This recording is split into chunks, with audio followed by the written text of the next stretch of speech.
19장입니다. 요한계시록 19장 1절부터 10절까지 제가 한 절, 여러분들이 한 절 그렇게 교독하겠습니다. 요한계시록 19장 1절부터 10절입니다.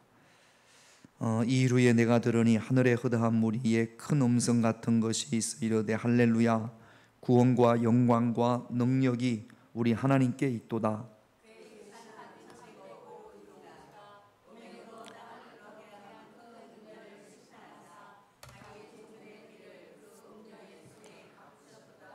두 번째로 할렐루야 하니 그 연기가 세세토록 올라가더라.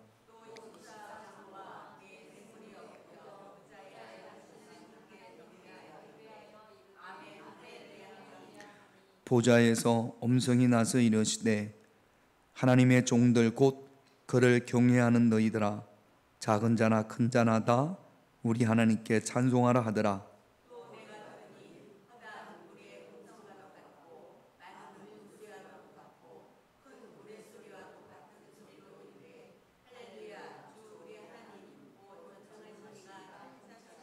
우리가 즐거워하고 크게 기뻐하며 그에게 영광을 돌리세 어린 양의 혼인 기약이 이르렀고 그의 아내가 자신을 준비하였으므로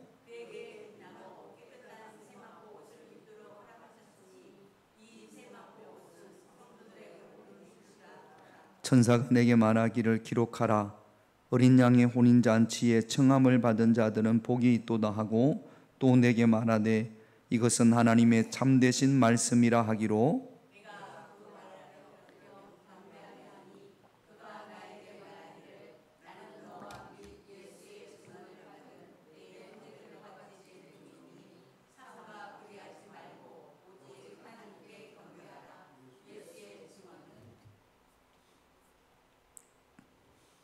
더 있는데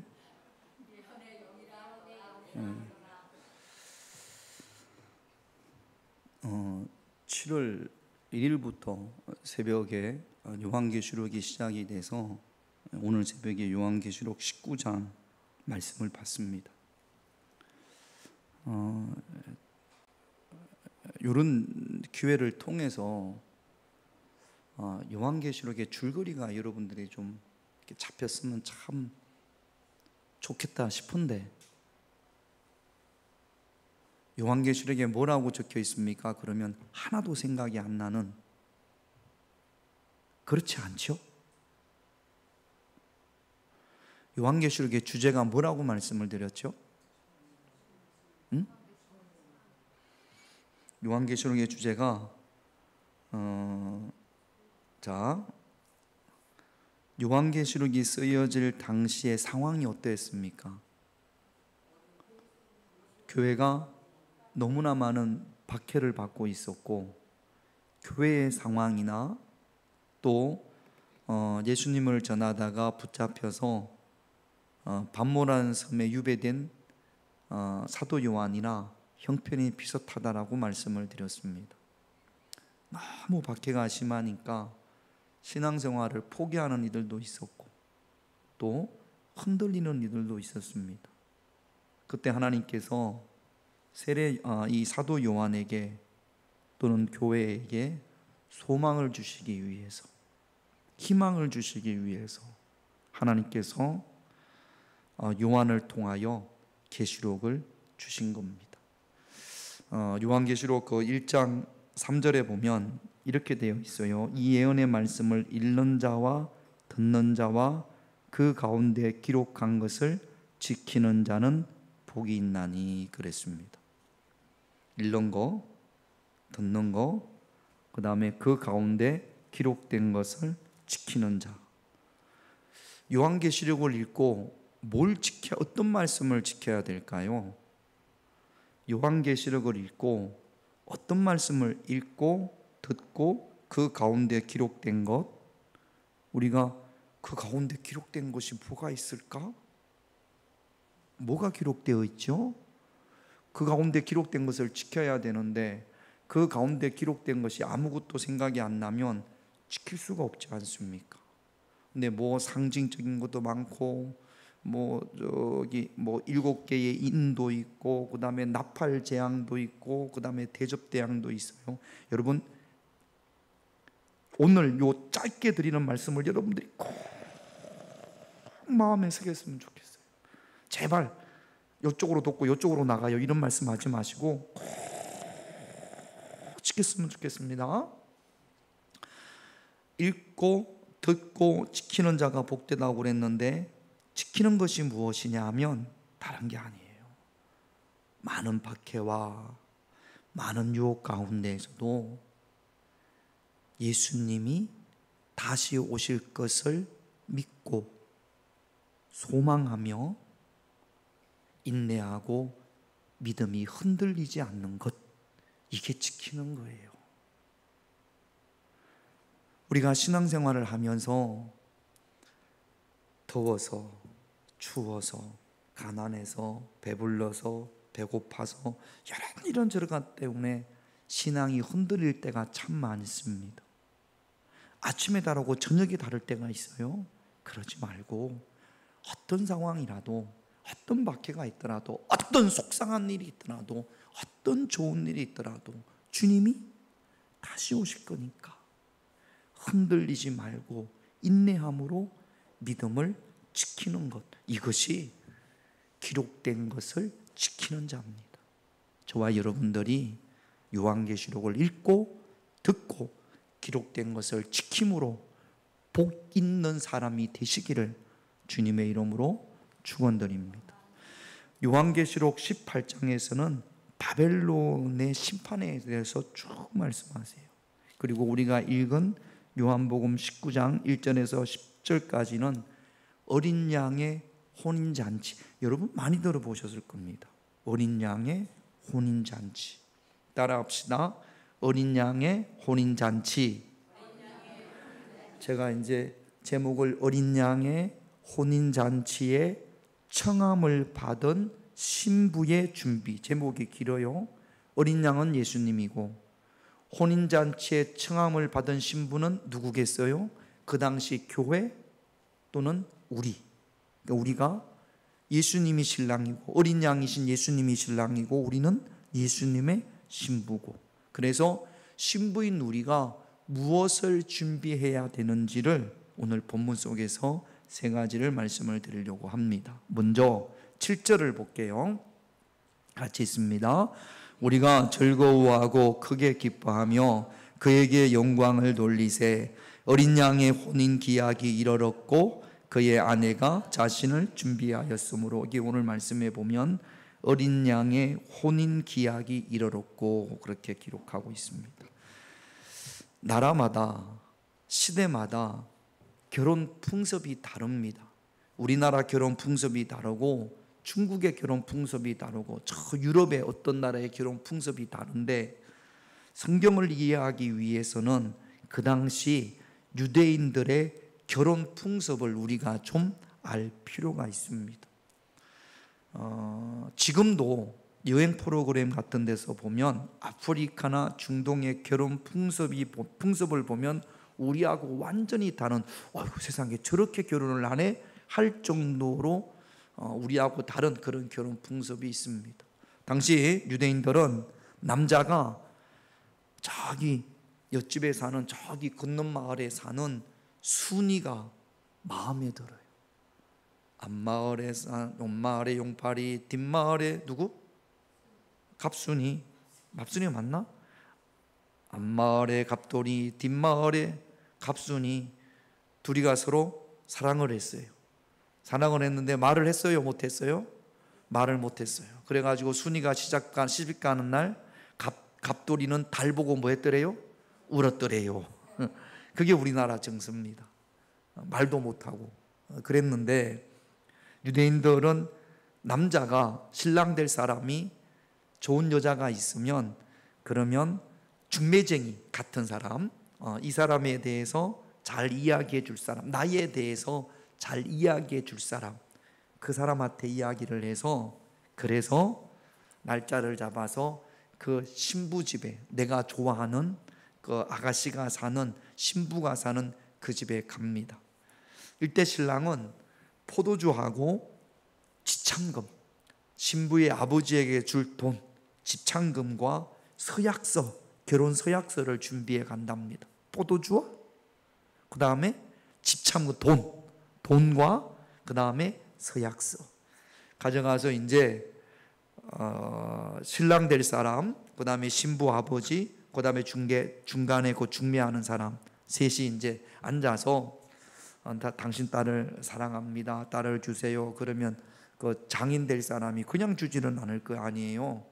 직업이 뭐냐, 뭐 또 가문이 어떻게 되냐, 부모님은 어떠시냐, 재산이 뭐냐, 지참금은 얼마나 가져왔냐 따져 물을 거 아닙니까? 그래가지고 옥신각신 하다가 드디어 이제 신부의 아버지가 그래, 이 정도면 됐다 싶으면 포도주 잔에 포도주를 따라서 신부의 아버지가 허락을 하면 그 포도주를 반을 마신답니다. 그리고 그 서약서에 포도주를 몇 방울 똑똑 떨어뜨린답니다. 그리고 나머지 반은 신랑이 먹습니다. 그러면 혼인 서약서가 완성이 된 겁니다. 정혼이 된 겁니다. 그리고 나서 신랑은 집으로 갑니다. 자기 집으로 가서 결혼할 집을, 신혼집을 마련한답니다. 보통 이 기간이 1년 정도 걸린다라는 거죠. 다 허락을 했고 이제 결혼할 겁니다. 근데 바로 결혼은 하는 게 아니라 가서 신혼집을 준비를 해야 돼요.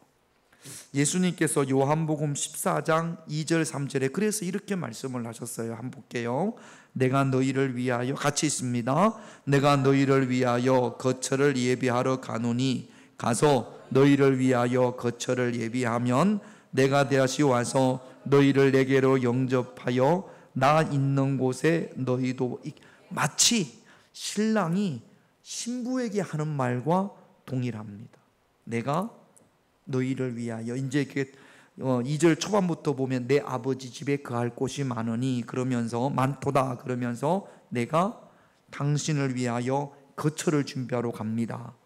가서 당신을 위하여 거처가 준비가 되면 다시 와서 당신을 내게로 영접하여 내가 사는 이 집으로 당신을 인도할 겁니다. 이것이 유대인들의 결혼 풍습이었습니다.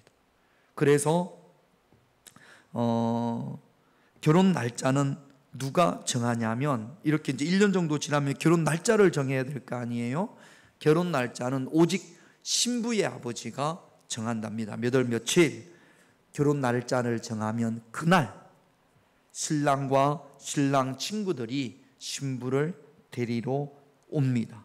데리러 와서 신부를 데리고 마련한 신혼집으로 가는 거죠. 그 신혼집에 도착했을 때 그때부터 혼인잔치가, 결혼잔치가 시작이 되는 겁니다. 그래서 지금 요한복음 14장 2절 3절 예수님의 말씀이 그 말씀이에요. 그러면 이 거처, 예수님께서 준비하는 거처는 어딜까요? 하늘나라 천국을 의미하는 겁니다. 이제 예수님께서 거처를 예비하러 가셨어요. 때가 되면, 그때가 되면 예수님께서 다시 오실 겁니다. 왜 다시 오십니까? 대답을 해. 지금 왜 다시 오신다라고 했는데 왜 올까? 뭐 때문에 올까? 세상에 별일이래. 그러면 이거 어떻게 해야 돼? 예수님 왜 다시 오세요? 우리를 데리러. 우리가 누구니까? 성경에 보면 예수님의 신부니까. 자, 그러면 우리가 예수님의 신부예요.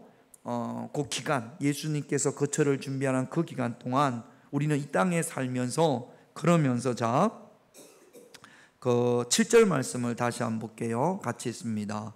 우리가 즐거워하고 크게 기뻐하며 그의 영광을 돌리세. 어린 양의 혼인 기약이 이르렀고 그의 아내가 혼인 기약이 이르렀어요. 정확하게는 모르지만 이제 다 돼갑니다. 1년 정도 됐으니까 몇 월 며칠이라고는 말하지 않았지만 다 돼갑니다. 그러면 오늘 말씀에 보면 1년 동안 신부는 뭐하고 살까요? 뭐 해야 될까요? 오늘 말씀에 7절의 말씀해 보니까 신부는 뭐 합니까? 즐거워하기는 그렇지. 아내가 자신을 뭐 함으로? 뭘 준비해야 될까요? 응? 아내의 도리를. 그러니까 오늘 뭘 준비를 해야 되는지. 자 보세요. 자, 우리 요한호장 한호가 용례가 마음에 들어가지고 그래 가가지고 용례 아버지하고 이야기를 다 하고 뭐 이렇게 해서 결혼하기로 했어요. 장로님 했어요. 집에 와서. 그랬는데 용례는 1년 동안 이 남자도 만나고 저 남자도 만나고 데이트도 했다가 묻지마 관광도 갔다가 그러면 돼요, 안 돼요? 어떻게 해야 돼? 집에 꼭 박혀 있어야 되나? 그러니까 아내가 자신을 준비하였으므로 어린 양의 신부된 우리가 무엇을 준비해야 되는지를 오늘 말씀을 통해서 한번 바라보자라는 겁니다. 자, 8절을 한번 볼게요. 같이 있습니다. 그에게 빛나고 깨끗한 세마포 옷을 입도록 허락하였으니 이 세마포 옷은 성도들의 옳은 행. 그가 누구냐면 어린 양의 신부. 여러분, 지금은 신부가 예식장에 들어갈 때 뭐 입지요? 드레스 입지요? 옛날에는요, 조선시대는 쪽둘이 있었죠? 그래요, 안 그래요? 혹시 여기 쪽둘이 쓰고 결혼하신 분 있으십니까? 그래, 쪽둘이 있었어요. 오늘 김영래 원사님은 쪽둘이 쓰고 이렇게 해가지고 여기 연지 곤지 찍고 그렇게 했잖아요. 그러니까 결혼할 때는 결혼 예복이 있단 말이죠. 몸빼 입고 그렇게 결혼식장에 들어가지는 않을 거 아니에요. 남자도 턱시도 입고 뭐 이렇게 하는 것처럼 결혼식에 가기 위해서는 신부는 예복을 입어야 되는데 오늘 8절에 보니까 빛나고 깨끗한 세마포 옷, 이것이 신부의 예복입니다. 그런데 이 세마포 옷은 성도들의 무엇이라고요? 옳은 행실이라고요. 그러니까 신부는 옳은 행실로 혼인잔치의 기약이 이르는 그날까지 옳은 행실로 준비해야 됩니다. 빛나고 깨끗한 세마포 옷은 성도들의 옳은 행실이라고 했는데 사실은 빛나고 깨끗한 세마포 옷은 예수님께서 우리를 위하여 피 흘리심으로 우리에게 주어진 겁니다. 이 말씀은요, 예수님이 어린 양으로 이 땅에 오셔서 우리를 위하여 피 흘리심으로 예수님의 신부된 우리에게 깨끗하고 빛나고 깨끗한 세마포를 입히셨어요. 그러면 우리는 예수님으로부터 받은 빛나고 깨끗한 세마포 옷을 입은 자답게 어떻게 해야 된다고요? 살아야 된다고요. 입은 자답게 옳은 행실을 해야 된다고요. 예수님과 혼인계약을 했는데 아까 우리 김용래 권사님처럼 옆집에 돌쇠도 만나고 앞집에 똥파리도 만나고 그럼 돼요, 안 돼요? 안 되는 것처럼 빛나고 깨끗한 세마포 옷을 입은 예수님의 어린 양의 신부답게 살아야 된다는 거죠. 어떤 게 예수님의 신부다운 삶이냐? 요한계시록 18장 4절에 보면 같이 있습니다. 또 내가 들으니 하늘로부터 다른 음성이 나서 이르되 내 백성아 거기서 나와 그의 죄에 참여하지 말고 그가 받을 재앙들을 받지 말라. 여기 보면 바벨론의 죄에 참여하지 말라고 그랬습니다. 멸망당할 심판받을 바벨론의 죄에 참여하지 말라고 그랬거든요. 누구 보고 바벨론의 죄에 참여하지 말라고 한 거예요? 누구 보고 한 말이죠? 응? 그리고 신랑이 신부에게, 그러니까 우리에게, 어린 양의 신부될 우리에게 바벨론의 죄에 참여하지 말고 거기서 어떻게 해라? 나와라. 다시 한번 요한계시록 18장 4절 다른 생각하지 말고요.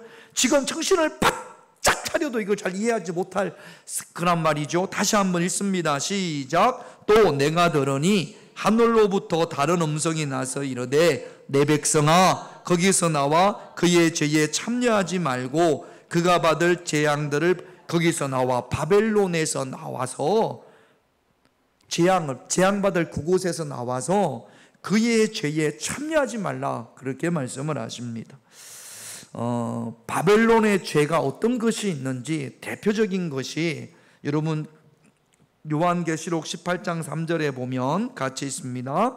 그 음행의 진노의 포도주로 말미암아 만국이 무너졌으며 땅의 왕들이 그와 더불어 음행하였으며 땅의 상인들도 그 사치의 세력을 치부하였도다 하더라.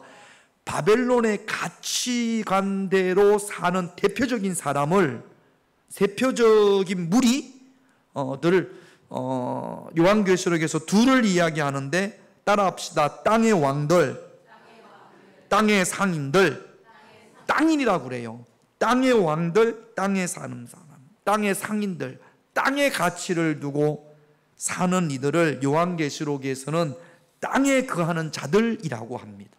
땅에 소망을 두는 사람, 땅의 가치관을 주는 사람들을 땅에 거하는 자, 그래서 땅의 왕들, 땅의 상인들 그럽니다. 자, 요한계시록 6장 10절 볼게요. 같이 있습니다. 큰 소리로 불러 이르되 거룩하고 참되신 대주제여, 땅에 거하는 자들을 심판하여 우리 피를 갚아주지 아니하시기를 어느 때까지 하시려 하시나이까? 땅에 거하는 자들. 이 땅에 거하는 자들이 누구를 핍박하느냐? 하늘에 거하는 자들을 핍박합니다. 땅에 소망을 두지 않고 하나님 나라에 소망을 두는 자들을 요한계시록에서는 하늘에 거하는 자들이라고 이야기를 합니다. 요한계시록 13장 3절을 볼게요. 같이 있습니다. 짐승이 입을 벌려 하나님을 향하여 비방하되 그의 이름과 그의 장막 곧 하늘에 사는 자들을 비방하더라. 아멘. 저와 여러분들은 땅에 거하는 자들의 모습이 아니라 하늘에 거하는 자들의 모습이 되어져야 할 줄로 믿습니다. 그래서 땅에 거하는 왕들, 땅의 왕들, 땅의 상인들, 그들이 어떤 욕망을 가지고 있느냐? 우리는 이렇게 하면 안 된다라는 거예요. 12절, 13절, 요한계시록 18장 12절, 13절 같이 있습니다. 시작. 그의 상품은 금과 은과 보석과 진주와 세마포와 자주 옥감과 비단과 붉은 옥감이요 각종 황목과 각종 상아 그릇이요 값진 나무와 구리와 철과 대리석으로 만든 각종 그릇이요 계피와 향료와 향과 향유와 유향과 포도주와 감람유와 고운 밀가루와 밀이요 소와 양과 말과 수레와 종들과 사람의 영혼들이라. 땅의 왕들이 이것에 대한 욕망이 있으니까 땅의 상인들이 땅의 왕들의 욕망을 채워주기 위해서 이런 것들을 가지고 온단 말이죠. 보세요. 금과 은과 보석과 진주는 보석입니다. 각종 값진 보석들, 그 다음에 세마포와 자주 옥감과 비단과 붉은 옷은 고급 옷입니다.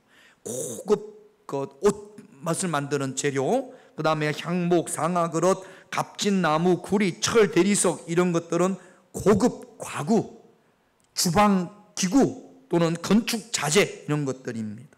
계피와 향료와 향과 향유와 유향은 고급 향신료, 그 다음에 포도주, 감람유, 고운 밀가루, 음식 재료, 소, 말, 수레는 운송수단, 종들, 노예들, 그 다음에 사람의 영혼들은 권력을 가져서 내 밑에 두는 사람들, 권력입니다. 여러분, 보석과 그 다음에 값진 옷과 고급 가구, 고급 가구, 건축 자재, 향신료, 화장품, 음식 재료, 그 다음에 탈 것, 운송 수단, 차, 비행기 뭐 이런 것들도 요즘 그런 것들, 그 다음에 종들, 많은 사람들을 부리는 권력, 이것으로 욕망을 채우려고 한단 말이죠. 누가? 땅의 왕들과 땅의 상인들. 여러분 가만히 보면요, 모든 전쟁은 이것 때문에 생깁니다. 이것 때문에 전쟁이 생기고, 이것 때문에 사람을 죽이고, 이것 때문에 사람을 함부로 합니다. 그러니까 땅의 왕들, 땅의 상인들은 철저하게 땅의 가치를 주는 거예요. 멸망받는 음녀 바벨론의 가치관을 따라 사는 땅의 왕들, 땅의 상인들, 그들을 따라서 이런 것들로 욕망을 채우려고 해서는 안 된단 말이죠. 누가? 신부. 어린 양의 신부는 준비해야 되는데 아까 말씀을 드렸잖아요. 예수님과 혼례 계약을 했는데 준비를 해야 되는데 이런 것들로 욕망을 채워서는, 그래서 아까 하늘에서 음성이 들리기를 거기서 나와라, 거기서 나와서 그들의 죄에 참여하지 말라. 그들의 죄가 뭐예요? 이것들, 더 많은 보석과 더 많은 옷과 화려한 옷과 더 좋은 집과 음식 재료, 이런 것들을 구하기 위해서, 이것들로 욕망을 채우기 위해서 얼마나 많은 죄들을 짓는지 모릅니다. 저 멀리 인도에서 오는 향신료를 구하기 위해서 전쟁을 일으키고 사람을 죽이고 노예를 부리고, 모든 전쟁, 지금도 전쟁이, 이것 때문에 전쟁이 일어나는 거예요. 사실 알고 보면 이런 것입니다. 보석, 지금은 지하자원, 이런 것들 때문에 땅에 있는 것으로 욕망을 채우기 위해서. 그래서 어린 양의 신부인 교회를 향해서 이렇게 말씀하시는 겁니다. 요한계시록 18장 4절을 다시 볼게요. 또 내가 들으니 하늘로부터 다른 음성이 나서 이르되 내 백성아 거기서 나와 그의 죄에 참여하지 말고 그가 받을 재앙들을 받지 마. 거기서 나와. 이런 것으로 욕망을 채우려고 하지 말고 가치관을 하늘에 두는 그런 저와 여러분들이 되시기를 주님의 이름으로 축원드립니다. 이런 것으로 너무 행복해 하려고 하지 마세요. 각종 보석이나 각종 고급 옷, 이런 것으로 행복하려고, 물론 이런 것들이 우리에게 만족을 줍니다. 그러나 이런 것들로 욕망을 채우려고 하는 땅의 왕들, 땅의 상인들이 되지 않기를, 어린 양의 신부를 향해서 거기서 나와 그의 죄에 참여하지 말라, 그렇게 말씀을 하십니다. 바벨론의 죄에 참여하는, 그래서 결국에는 심판받는 그런 땅의 왕들, 땅의 상인들의 모습이 되지 않기를 주님의 이름으로 축원드립니다. 이것이 어린 양으로서 우리가 주님 오실 때까지 우리를 어린 양의 신부로서 준비해야 될 것입니다. 두 번째는요, 5절을 볼게요. 같이 있습니다. 보좌에서 음성이 나서 이르시되 하나님의 종들 곧 그를 경외하는 너희들아, 작은 자나 큰 자나 다 우리 하나님께 찬송하라. 보좌에서 음성이 나서 하나님의 종들, 하나님을 경외하는 너희들, 어린 양의 신부들아, 그렇게 이야기하는 겁니다. 어린 양의 신부들아, 작은 자나 큰 자나 다 우리 하나님께 찬송하라 그럽니다. 왜 작은 자와 큰 자를 구별하느냐? 모두가, 작은 사람만 찬송하고 큰 사람은 찬송 안 하고, 날씬한 사람은 찬송하고 뚱뚱한 사람은 찬송 안 하고, 그런 것이 아니라 모두가 하나님 어린 양의 신부는 큰 자나 작은 자나 배운 자나 못 배운 자나 누구든지 하나님을 찬송하라. 이것은요, 모든 상황 가운데서 하나님을 찬송하라는 겁니다. 기쁠 때, 슬플 때, 괴로울 때, 행복할 때, 배고플 때, 배부를 때, 내 상황과 감정과 환경에 따라서 이랬다 저랬다 하는 것이 아니라 모든 상황 가운데에서 하나님을 찬송하라, 그렇게 말씀을 하시는 거예요. 누구는? 어린 양의 신부는. 할렐루야. 하루에도 속상한 일도 있고 하루에도 기쁠 때가 있잖아요. 하루 안에도 아침에는 속상했다가 점심때는 기뻤다가 저녁때는 괴로울 때가 있잖아요. 그러니까 그런 것에 좌우지하지 말고 큰 자나 작은 자나 모든 상황 가운데에서 기쁨으로, 왜 어린 양이신 예수님께서 다시 오실 거니까, 우리는 어린 양의 신부니까, 그러니까 모든 상황 가운데에서 늘 찬송하는 삶을 사는 것, 이것이 어린 양의 신부로서 준비해야 될 삶인 줄로 믿습니다. 할렐루야. 기쁠 때만 찬송하고 힘들 때는 찬송하지 않고, 그것이 아니라 언제나 하나님을 찬송하게 하옵소서. 박해 가운데에서도, 고난 가운데에서도, 환난 가운데에서도 우리 입이 하나님을 찬송하는, 아까 제가 기도할 때도 잠깐 기도했습니다만, 우리의 찬양이 많은 물소리와 같이, 우레소리와 같이 큰 소리로 하나님을 찬양할 수 있는 그런 저와 여러분들이 되셔야 될 줄로 믿습니다. 찬송하는 삶이 어린 양의 신부가 준비해야 될 삶이에요. 그래서 오늘 이 밤에 하나님, 어린 양의 신부로서 늘 하나님을 찬송하게 하옵소서. 여러분, 입으로만 찬송하는 게 찬송이 아니에요.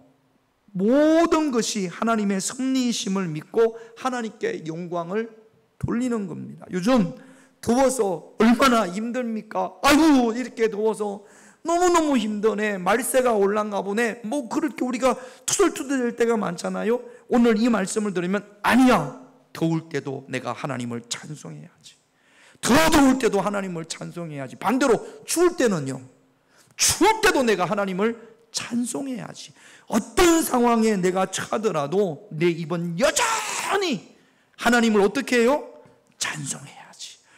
그 찬송하는 삶이 누구의 삶이라고요? 어린 양의 신부의 삶입니다. 할렐루야. 그러면 여러분들은 어린 양의 신부의 삶을 살고 계십니까? 아니면 그렇지 못합니까? 오늘 이 밤에 하나님, 어떤 상황 가운데서, 모든 상황 가운데서 하나님을 찬송하는 어린 양의 신부가 되게 하옵소서.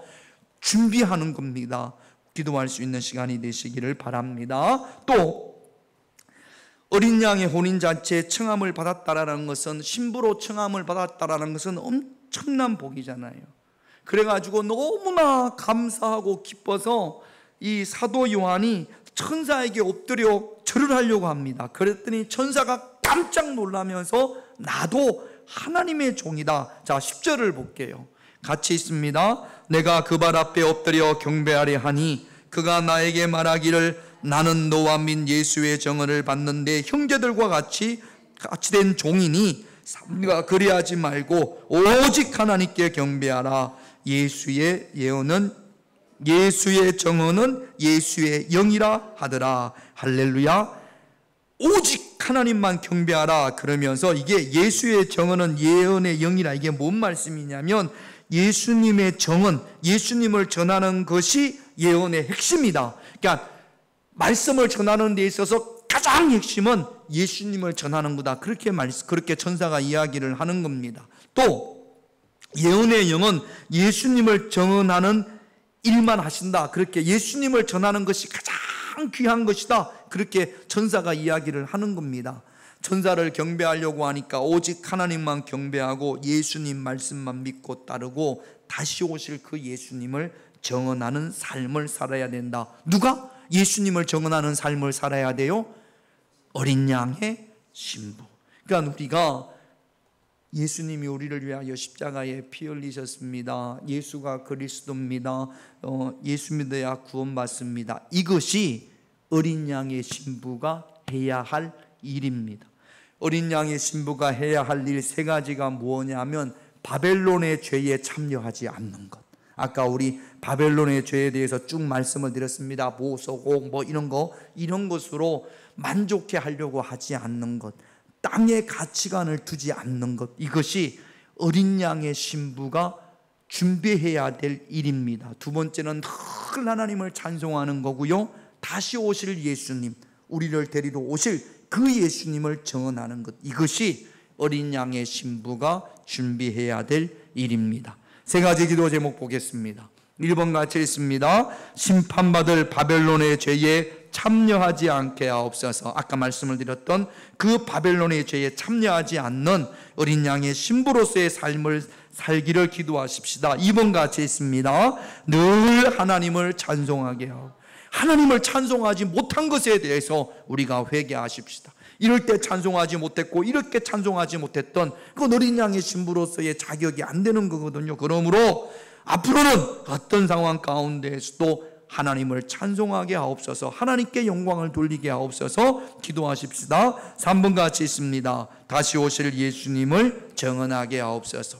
다시 오실 예수님, 우리를 데리러 오실 그 예수님에서 예수님을 정언할 수 있는 어린 양의 신부로서의 삶을 사시기를 오늘 이 밤에 함께 기도하기를 원합니다. 우리 할 수 있다.